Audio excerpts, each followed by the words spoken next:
માતાજી મિત્રો, આજના નવા વ્લોગની અંદર તમારું સ્વાગત છે. ને આજે હોજ પડી ગઈ છે, કોઈ વિડીયો બનાવી નથી, તો હવે બનાવી દઉં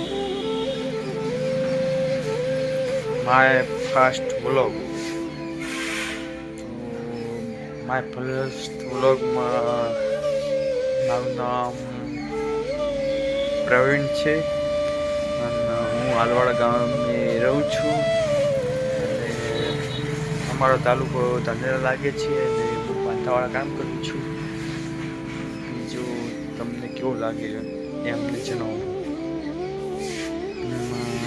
વિડીયો અમારા અવનવા આવતા રહેશે, એમની અંદર તમે સપોર્ટ કરતા રહેજો અને હું અવનવા વિડીયો બનાવતા રહીશ. જય માતાજી, જય શ્રી રામ.